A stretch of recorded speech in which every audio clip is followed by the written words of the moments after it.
لو تناهيتم إلى سر الحياة وصنعتم كائنا حيا نرى. ہمارے حضرت مفتی رشید احمد صاحب رحمہ اللہ تعالی فرمایا کرتے تھے کہ مزاج بھی ہوتا ہے مذہبی لوگوں کا. کچھ مذہبی لوگوں کا مزاج توحید پرست, کچھ کا مزاج بدعتی, کچھ کا مزاج شرک والا.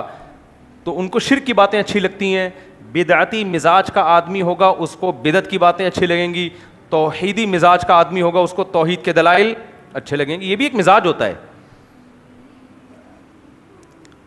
مسلمانوں میں ایسے لوگ ہیں جن کو توحید پر بیان ہی نہیں اچھا لگتا, ان کو تکلیف شروع ہو جاتی ہے. ان کو آپ تھوڑا سا کس سے سناؤ گے وہ فلانے کی کرامت, اس میں یہ کر دیا, اس میں وہ, واہ, ایک دم ان کو مزہ آنا شروع ہو جاتا ہے. کچھ لوگ ایسے ہوتے ہیں مزاج کے بدعتی ہوتے ہیں. آپ دلائل دو, دونوں طرف دلائل اگر ہوں گے تو ان کو وہ والے دلائل زیادہ اچھے لگتے ہیں جو بدعت کو پروموٹ کر رہے ہیں, کیونکہ مزاج کے بدعتی ہیں وہ. نہیں آئی میرا خیال ہے بات. اس کی مثال ایسے ہے, کچھ لوگ مزاج کے میلے ہوتے ہیں, گندے. ان کو اگر آپ نہانے کے فضائل بتاؤ, اگلے جمعے بیان سننے آئیں گے, وہ بولیں گے یار کیا ہر دفعہ مفتی صاحب نہانے کے فضائل بتاتے ہو, یار صاف ستھرے رہنے کے فضائل بتاتے ہو, میں پانی کی مچھلی سمجھا ہوا ہے آپ نے کیا. کیوں؟ ان کے مزاج میں نفاست نہیں ہے, ان کے مزاج میں کیا ہے, گندگی. ان کو برا لگے گا, یار کیا پانی کی مچھلی بنا دیا ہمیں. کچھ لوگ مزاج کے نفیس ہوتے ہیں, مزاج کے. ان کو ان کے سامنے صفائی ستھرائی کے فضائل بیان کرو, ان کو مزہ آتا ہے, کہتے ہیں یار اگلے ہفتے بھی اور زیادہ بیان کرو. کچھ لوگ مزاج کے توحیدی ہوتے ہیں, ان کے سامنے توحید بیان کرو, ان کی بانچھیں کھل جاتی ہیں, ان کا خون بڑھ جاتا ہے ان کے جسم میں.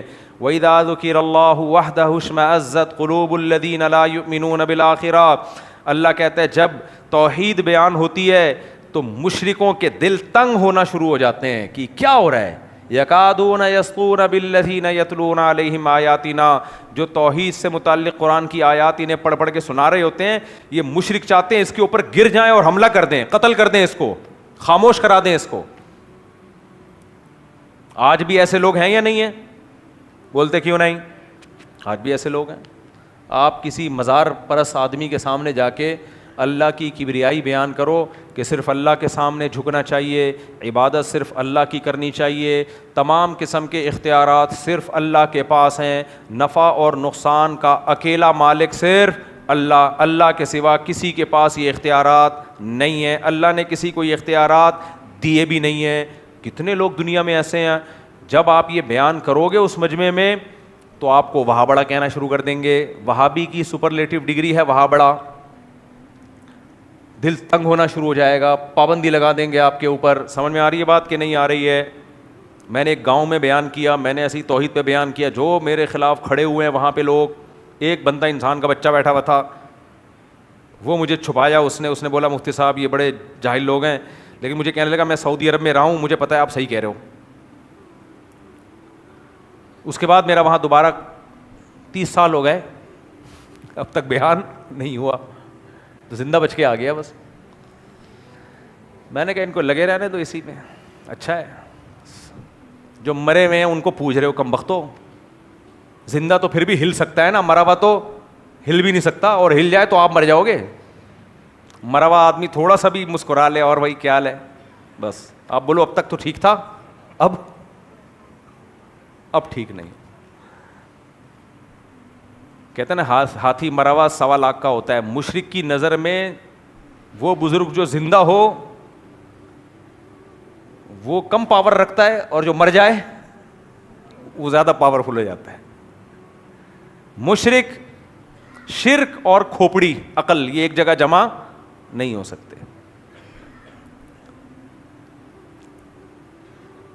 عقیدت کا مطلب کیا ہوتا ہے بزرگوں سے؟ عقیدت کا مطلب یہ نہیں کہ ان کے پاس کوئی خلائی طاقتیں ہیں. بھائی تمہاری طرح کے انسان ہیں, سوچتے ہیں, غلطیاں بھی ہوتی ہیں, غلط فیصلے بھی ہو سکتے ہیں. عقیدت میں کسی کی بھی پاگل ہونے کی بالکل بھی ضرورت نہیں ہے.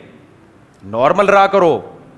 ہاں اہل اللہ سے, بزرگوں سے محبت کرو, اس لیے کہ وہ گناہوں سے بچتے ہیں. نبی نے فرمایا من عادى لي وليا فقد آذنته بالحرب, جو میرے, اللہ کہتا ہے جو میرے کسی ولی سے دشمنی کرے گا میرا اس کے خلاف اعلان جنگ ہے. لیکن ولی کہتے کس کو ہیں؟ گیٹ اپ کو نہیں کہتے. ولی کا مطلب کبیرہ گناہوں سے بچتا ہو اور صغیرہ سے بھی بچنے کی کوشش کرتا ہو, فرائض واجبات پورے کرتا ہو, یہ ہے ولی. مزاج کی میں بات کر رہا تھا نا, ہر آدمی چاہتا ہے مجھ سے میرے مزاج کی بات ہو. میں بھی کینیڈا میں تھا, ایک صاحب نے بیان کے بعد کہا مفتی صاحب عمران خان کے لیے دعا کریں, اللہ اس کو رہائی عطا فرمائے. میں نے کہا میرے بھائی میں یہاں اگر دعا کروں گا تو پیپلز پارٹی کے لوگ بھی بیٹھے ہیں, وہ کہیں گے زرداری کے لیے بھی دعا کر دیں. تو اگر میں زرداری کے لیے دعا کروں گا تو پھر میرے لیے کون دعا کرے گا؟ کیا خیال ہے, کیا خیال ہے بھائی؟ میں یہ دعا کروں گا تو آپ میں سے پھر کوئی میرے لیے کبھی دعا کرے گا تو میرا کیا ہوگا کالیا؟ تو میں نے کہا بھائی مجھے کیوں سیاست میں گھسیڑ رہے ہو, اکیلے میں کیا کرو ایسی باتیں, چھپڑ میں چھاؤں میں آ کے جو مرضی دعا کروا لو. مجمع میں تو ہر طرح کے لوگ ہیں, پیپلز پارٹی بھی ہے, مسلم لیگ بھی ہے, پی ٹی آئی پہ بھی ہیں, تو مجمع میں ایسی بات کیسے کروں؟ پھر وہ کہہ رہے نہیں آپ دعا کرا دیں, پلیز دعا کرا دیں. تو ہر آدمی کا اپنا ایک مزاج ہے, وہ اپنے مزاج کے حساب سے بات سننا چاہتا ہے. مجھے 4 شادیوں پر بیان کا مختلف قسم کے مجمعوں میں تجربہ رہا ہے. بعض کراؤڈ ایسے ہوتے ہیں ان میں 4 شادیوں کی بات کی بیان پہ ہمیشہ کے لیے پابندی. ایسی مسجدیں بھی ہیں جہاں میں نے بات کی انہوں نے کہا نکالو اس کو, اور کچھ ایسے ہیں وہ تو بلاتے ہیں خدا کے لیے اس ٹاپک پر بات کر لو. ہوتی نہیں ہے لیکن سن کے سکون ملتا ہے. سمجھ آ رہی ہو؟ کہہ رہے ہم کر نہیں سکتے لیکن تھوڑا سا سکون مل جاتا ہے. مزاج ہو گیا کہ نہیں ہو گیا؟ سکون ملتا ہے تھوڑا سا اس ٹاپک پہ سن کے. میں کہتا ہوں جب کرنی نہیں کہہ رہے, نہیں ہم مفتی صاحب ہمارے اندر طاقت نہیں ہے, ہم ایک سنبھالنے بڑی بات ہے, پھر کیوں کروا رہے ہو مجھ سے؟ کہہ رہے یار سکون بڑا ملتا ہے. مزاج سمجھ میں آیا؟ اچھا یہ بھی عجیب بات ہے, اتنے لوگوں کی طبائع ہیں, اتنے لوگوں کے مزاج ہیں. کچھ لوگوں کے مزاج میں بڑوں کی خدمت ہوتی ہے, ان کو سکون ملتا ہے. ان کو جب بتاؤ ماں باپ کی خدمت کیا کرو, بوڑھوں کی خدمت کیا کرو, ان کو سکون ملتا ہے یہ سن کے. اور کچھ لوگوں میں کبر ہے, تکبر ہے, بوڑھوں سے تمیز سے بات نہیں کرتے, ماں باپ سے تمیز سے بات نہیں کرتے. جب ان کو آپ بتاؤ کہ اپنے ماں باپ کی کڑوی کسیلی برداشت کرو, ایسا ہے تب جاتے ہیں وہ کمنٹس میں گالیاں دینا شروع کر دیتے ہیں. فوراً بولیں گے کیا ماں باپ پر اولاد کے حقوق نہیں ہے؟ کیا صرف اولاد ہی پر ہے؟ ابے تو کون کہہ رہا ہے کہ صرف ماں باپ پر ہیں, اولاد پر بھی ہیں, لیکن ابھی ہم نے ایک ماں باپ پہ بات کر دی تو آپ بولو ہاں یہ بھی ہے وہ بھی ہے, ایک دم پلٹا کھائیں گے. اس کی مثال ایسے ہے, کبھی آپ شوہروں کے فضائل تو بیان کر کے دیکھو ذرا. نیچے جو خواتین نے گالیاں دی ہوئی ہوتی ہیں, کیا صرف اسلام میں شوہر کے حقوق ہیں؟ کیا بیویوں کا کوئی حق نہیں ہے؟ بھائی ہم نے کب بولا کہ حق نہیں ہے؟ وہ اگلا بیان آ جائے گا اس پہ. لیکن جن عورتوں کو اپنے ہسبینڈ سے بے پناہ محبت ہوتی ہے وہ ایسا بیان سن کے خوش ہوتی ہیں. ایسے بھی ہیں. میں کبھی شوہر کے حقوق پر بیان کروں, کچھ خواتین نے لکھا ہوتا ہے آئی لو مائی ہسبینڈ, بڑی خوش ہوتی ہیں. اس کا مطلب ان کے مزاج میں شوہر کی خدمت ہے, ان کے مزاج میں, ان کا کلچر ہے یہ شوہر کو رسپیکٹ دینا. تو میں یہ مزاجوں کی مثالیں کیوں دے رہا ہوں آپ سے؟ شریعت کے مقابلے میں مزاج کو کیا کر دو ایک طرف. یہ مت دیکھو میرا مزاج کیا ہے, اور آسان خاندانی کچھ کام اللہ ہم سے ایسے کرواتا ہے ہمارے مزاج کے خلاف. دیکھو اسلام کی جتنی تعلیمات ہیں نا وہ رحم دلی پر مبنی ہے. وہ کس پر مبنی ہے؟ رحم دلی پر.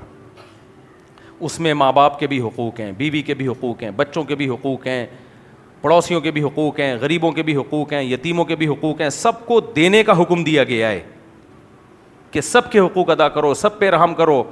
نبی نے فرمایا الرفق ما کان فی شیء الا زانا وما نزع عن شیء الا شانا. جب بھی نرمی نکل جاتی ہے نا کسی شخص سے تو اس کے ہر کام میں شر پیدا ہوتا ہے, اور جب کسی کے مزاج میں سختی آ جائے اس کے ہر اچھے کام میں بھی فساد پیدا ہوتا ہے. ہر جگہ نرمی کا حکم دیا کہ نہیں دیا؟ بولتے کیوں نہیں؟ اس سے مسلم کا ایک مزاج بن جاتا ہے رحم دلی. بنتا ہے کہ نہیں بنتا؟ کیا بن جاتا ہے مزاج؟ رحم دلی. یہاں تک کہ جانوروں کے حقوق بیان کیے کہ پیاسی بلی کو, پیاسے کتے کو پانی پلانے والا اللہ نے اس کو بخش دیا, اور ایک بلی کو بھوکا مارنے والے کو اللہ نے جہنم میں ڈال دیا. تو رحم کا جذبہ پیدا ہوتا ہے کہ نہیں ہوتا؟ لیکن اسی اللہ نے ہمیں حکم دیا بقرعید کے دن جانور کے گلے پہ چھرا چلاؤ، چھرا چلاؤ اس کے گلے پہ. مزاج یہ بنایا رحم دلی، لیکن کبھی کبھار اللہ اس کے اگینسٹ بھی ہم سے کرواتا ہے تاکہ اس مزاج میں گم ہو کے نہ رہ جائیں، یہ بھول نہ جائیں کہ ہم یہ سب کچھ اللہ کے حکم پہ کر رہے ہیں، خدا کے عبادت میں کر رہے ہیں. لہذا جس وقت وہ ہمیں جو حکم دے گا ہم نے اس حکم کو فالو کرنا ہے. بعض دفعہ آپ کا اپنا پلا ہوا جانور اس کے گلے پہ چھری چلاتے ہوئے انسان کے آنسو نکلتے ہیں. ہم نے تو بچپن میں جب دمبے شمبے پالے ہیں نا 2 مہینے، اتنا مجھے اپنے دمبے سے محبت ہو گئی تھی کہ جہاں جہاں جا رہا ہوں میرے پیچھے پیچھے. مجھے یاد ہے جب گلے پہ چھری چل رہی تھی میرا کیا حال ہو رہا تھا. تو یہ مزاج کی مخالفت کروائی جا رہی ہے. سمجھ میں آ رہی ہے بات کہ نہیں آ رہی ہے؟ کیا کروایا جا رہا ہے؟ مزاج کی مخالفت. یہ مزاج اللہ کے حکم کے مقابلے میں ایک طرف رکھنا ہے. اللہ سے آگے نکلنے کی کوشش مت کرو. ہوا و حرص والا دل بدل دے، میرا غفلت میں ڈوبا دل بدل دے.